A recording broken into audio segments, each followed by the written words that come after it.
నమస్తే, welcome to our channel. నేను మెస్సేరి. కవితపై గుర్రుగా ఉన్న కేజ్రీవాల్ ఎందుకు తన పేరు చెప్పావంటూ సీరియస్ వార్నింగ్ ఇచ్చారంట. అయితే ఈ అంశాన్ని మనకి వివరించడానికి మనతో పాటు ఉన్నారు ప్రముఖ సీనియర్ జర్నలిస్ట్ డివిఎస్ గారు. నమస్కారం సార్. నమస్తే అమ్మా. సార్, ఇప్పుడు చూస్తుంటే కేజ్రీవాల్ గారు కవితపై సీరియస్ గా ఉన్నారంట. నా పేరు ఎందుకు చెప్పావని చెప్పి తనపై అరుస్తున్నట్టు మనకి వార్తలు వస్తున్నాయి. ఇందులో వాస్తవం ఉందంటారు? కవిత అరెస్ట్ అయినటువంటి వారం రోజుల్లోపే కేజ్రీవాల్ అరెస్ట్ అయ్యారు. కవిత ఇచ్చిన వాంగ్మూలం మేరకే కేజ్రీవాల్ ని అరెస్ట్ చేశారు అనేది ఇప్పుడు చర్చ వెళ్తున్న దీంట్లో మరి ఇవాళ కవితని కేజ్రీవాల్ ని పక్కన కూర్చోబెట్టి మరి ఇంట్రాగేషన్ ఈడీ విచారణ చేస్తున్న దీంట్లో మరి పక్కన కూర్చున్నప్పుడు మరి ఏంటి చేసావు ఏంటి అని లెఫ్ట్ అండ్ రైట్ ఇచ్చుకున్న దీంట్లో నడుస్తుందనా, నా పేరెందుకు చెప్పావని అడుగుతాడనా? అసలు కవిత అరెస్ట్ కావడానికి కవిత పేరు ఎవరు చెప్పారు? అరుణ్ పిళ్ళే చెప్పాడనో లేకపోతే అభిషేక్ బోయిన్పల్లి చెప్పాడనో మనం విన్నాం. వాళ్ళు చెప్పిన దాన్ని బట్టి కవితను అరెస్ట్ చేశారు, కవితను చెప్పిన దాన్ని బట్టి కేజ్రీవాల్ అరెస్ట్ చేశారు. మొత్తానికి ఆల్ అవుట్. ఏది ఢిల్లీ లిక్కర్ స్కామ్ టీం మొత్తం ఆల్ అవుట్ అయిపోయినట్టేనా?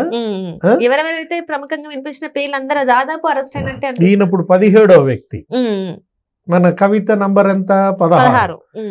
17 మంది వ్యక్తుల్ని అరెస్ట్ చేశారు. ఇప్పుడు కేజ్రీవాల్ తో కూడా కలిపి 3 రాష్ట్రాలు, 3 అధికార పార్టీలు, 3 ముఖ్యమంత్రుల ఇన్వాల్వ్మెంట్ మనకు కనపడుతుంది. ఎట్లా? ఢిల్లీ, తెలంగాణ, ఆంధ్రప్రదేశ్, మన 3 పార్టీలు కూడా ఎట్లా? ఆప్ కావచ్చు, బీఆర్ఎస్, అక్కడ వైసీపీ. ఇప్పుడు వైసీపీ ఎంపీలు ఉన్నారు కదా, ఇప్పుడు మాగుంట ఫ్యామిలీ కావచ్చు, లేకపోతే విజయసాయి రెడ్డి అల్లుడు వాళ్ళు అంతా. ఇప్పుడు ఇదేంటంటే ఇక్కడ తెలంగాణలో బీఆర్ఎస్ మరి అసలు సాక్షాత్తు మాజీ ముఖ్యమంత్రి కూతురు కవిత. అక్కడ అసలు ఢిల్లీ డిప్యూటీ సీఎం సిసోడియా ఇప్పటికే 5-6 నెలల నుంచి జైల్లో ఉన్నారు. నిన్న లేటెస్ట్ గా కేజ్రీవాల్ ని అరెస్ట్ చేశారు. అవినీతి వ్యతిరేక ఉద్యమకారుడు ఆయన. అవినీతి వ్యతిరేక ఉద్యమకారుడు అవినీతి కుంభకోణాల్లో జైలుకి వెళ్ళిన పరిస్థితి ఇవాళ దేశంలో చర్చ. ఏది నీకు గుర్తుండే ఉంటది, అప్పట్లో అన్నా హజారే ముసలాయన ఒక ఆయన ఉండేవాడు. ఆయన ఇక తిరంగా జెండా, ఏది 3 రంగుల జెండా పట్టుకుని మన్మోహన్ సింగ్ ని వణికిచ్చేసాడు అప్పట్లో యూపీఏ గవర్నమెంట్ ఉన్నప్పుడు. అప్పుడు వరుస బట్టి నీకు అవినీతి కుంభకోణాలు, 2G 3G ఈ విధంగా నీకు అనేక కుంభకోణాలు వచ్చిన దీంట్లో ఒక్కొక్కటి ఏది గదిలిచ్చినా అది 1,75,000 కోట్లు, ఇది 1,50,000 కోట్లు. అవినీతి కుంభకోణాల పైన అప్పట్లో జాతి రగిలింది, దేశం మొత్తం వ్యతిరేకత వచ్చింది. అన్నా హజారే ఉద్యమం ఒకటి టేకప్ చేశాడు, అవినీతి వ్యతిరేక ఉద్యమం. దానిలో ఈయన చేరాడు. ఎవరు? కేజ్రీవాల్. అప్పటికి పార్టీ కూడా పెట్టాలో, ఏదో శిష్యుడిగా ఆ జెండా ఎత్తుకుని పారిపోయాడు. అన్నా హజారేది. సరే పాపం ముసలాయన, ఆయన ఏదో ఒక రాలిగాం సిద్దికి అనే విలేజ్లో ఆయన ఏదో ఆ జల సంరక్షణలో పడి ఉంటాడు. ఇంకా తర్వాత తను సైలెంట్ అయిపోయారు. ఈయన ఒక పార్టీ పెట్టాడు, ఆమ్ ఆద్మీ పార్టీ. ముఖ్యమంత్రి అయ్యాడు. ఇప్పుడు 3 సార్లు ముఖ్యమంత్రిగా ఢిల్లీ కావటం. కానీ ఇవాళ నార్త్లో బాగా బలపడింది. బీజేపీకే పోటీ ఇచ్చే స్థాయికి వచ్చేసిన దీంట్లో నీకు పంజాబ్ వాళ్ళ కిందకి వెళ్ళింది, నీకు అటు గుజరాత్లో కూడా ఎంటర్ అయిన దీంట్లో, ఇటు మధ్యప్రదేశ్, అన్ని చోట్ల అదొక జాతీయ పార్టీగా మారుతోందన్న దీంట్లో బీజేపీ ఇప్పుడు కేజ్రీవాల్ మీద ఈ అరెస్టు, ఈ కేంద్ర ప్రభుత్వం కక్ష సాధింపు అంటారు, వాళ్ళ రాజకీయ దురుద్దేశం అంటారు. ఇలా వీళ్ళు చెప్పుకోవచ్చు, ఈ పార్టీలు చెప్పుకోవచ్చు. కానీ అవినీతి జరిగిందా లేదా? ఇప్పుడు ఢిల్లీ మద్యం కుంభకోణం ఉందా లేదా? మద్యం కుంభకోణం మరి మీరు గత అసెంబ్లీ ఎన్నికల్లో మీకు 100 కోట్ల ముడుపులు వచ్చాయని ఎవరు? కవిత. అక్కడ ఇండో స్పిరిట్ అనే కంపెనీలో ఆమె బినామీలు ఎవరో చేరటం, ఈ మాగుంట లేకపోతే ఈ శరత్చంద్రారెడ్డి వీళ్ళందరి ద్వారా నీకు స్పష్టంగా నీకు సాక్ష్యాలు వాళ్ళకేయో లభించాయి. అప్పుడు ఉన్నటువంటి లెఫ్టినెంట్ జనరల్ సక్సేనా దాన్ని పట్టుకున్నాడు, దాని మీద దర్యాప్తుకి ఆదేశించింది. నీకేం జరిగింది? మొత్తం చుట్టుకుంది వీళ్ళకి. మెడకు చుట్టుకుందనమాట. మామూలుగా కాదు, ఉరితాడులాగా మారింది సక్సేనా ఆదేశం. ఇప్పుడు అక్కడ 170 సెల్ ఫోన్లు ధ్వంసం చేశారంటారు. మరి కవిత కూడా 16 సెల్ ఫోన్లు మార్చింది, ధ్వంసం చేసింది అన్న దీంట్లో నిన్న సోదాల్లో కూడా ఒక 5 ఫోన్లు ఎత్తుకెళ్ళినట్టు. వాటిల్లో సమాచారం మొత్తం రిట్రీవ్ చేసినట్టు, ఆ గ్రూప్ ఏదో వాట్సాప్లో వీళ్ళు పెట్టుకున్నట్టు, ఆ గ్రూపుల్లో వీళ్ళు మాట్లాడుకున్న మాటలు, ఇలా చాటింగు, వాట్సాప్ కాల్స్ ఇవన్నీ కూడా రిట్రీవ్ అయిన దీంట్లోనే మనం చూసాం.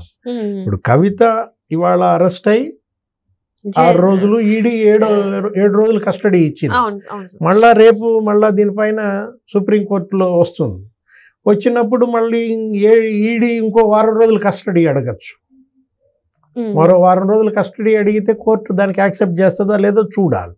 సుప్రీంకోర్టులో ఆల్రెడీ ఇవాళ బెయిల్ కేసుని తిరస్కరించారు. సుప్రీంకోర్టు ఏమంది, మీరు మామూలుగా రావాలి, ట్రయల్ కోర్టులో వేసుకోండి అని చెప్పింది బెయిల్. ఇప్పుడు మళ్ళా కవిత బెయిల్ కోసం ట్రయల్ కోర్టులో వీళ్ళు వేయాలి. ఇప్పుడు ఇవాళ కవిత అరెస్టు విషయంలో తెలంగాణ సమాజం ఏంటి, ఎందుకింత ఉదాసీనంగా బీఆర్ఎస్ వ్యవహరిస్తోంది, బీఆర్ఎస్ లీగల్ టీమ్ ఏం చేస్తోంది? అసలు కన్న తండ్రి బయటకు వచ్చి ఇంతవరకు మాట్లాడలేదు కదా. కేసీఆర్ ఇవాళ ఎందుకని ఇంతవరకు మాట్లాడలేదు? కేసీఆర్ భార్య మాజీ ముఖ్యమంత్రి సతీమణి శోభ ముసలామి ఇవాళ ఢిల్లీ వెళ్ళింది. కూతురు దగ్గర ఇవాళ కలిసినట్టుగా కూడా నువ్వు చూసావు మీడియాలో. కేటీఆర్ వీళ్ళు వెంట పెట్టుకుని కవితను కలిపారు. 1 గంట ఏమో విరామం ఇస్తున్నారు. ప్రతిరోజు కవితకి 1 గంట సేపు కుటుంబ సభ్యులతో గడిపిన దీంట్లో తల్లిని కలిసింది. ఈ వయసులో మరి ఆ తల్లికి కష్టం, కూతురు నా పరిస్థితిలో చూడటం అన్నమాట. మాజీ ముఖ్యమంత్రి కేసీఆర్ కూడా చాలా ఇబ్బంది పడతా ఉండొచ్చు. ఏది ఆయన ఊహించని ఉత్పాతం కదా. ఇలా కవిత అవినీతి కుంభకోణంలో కూరుకుపోతుందని కానీ ఇలా అరెస్ట్ కాబడటం, ఇలా జైలుకి వెళ్లాల్సిన పరిస్థితి మొన్నటిదాకా ఏంటంటే అది వేరు. ఇప్పుడు ఏమైపోయింది, ఓడలు బళ్ళవుతాయి, ఓడలు అవుతాయి. కేసీఆర్ హవా అప్పుడు ఎలా నడిచింది, ఆ 10 ఏళ్ళు ఎక్కడో ఉన్నాడు, మౌంట్ ఎవరెస్ట్ స్థాయికి ఎదిగినటువంటి కుటుంబం ఒక్కసారిగా ఏమైపోయింది, పాతాళానికి పడిపోయింది. నిన్న రేవంత్ రెడ్డి కూడా ఇచ్చాడు కదా ఇది స్పెషల్ ఇంటర్వ్యూ, కేసీఆర్ శకం ముగిసిందనా, క్లోజ్డ్ చాప్టర్ అనో ఏదో అంటూ మాట్లాడిన దీంట్లో.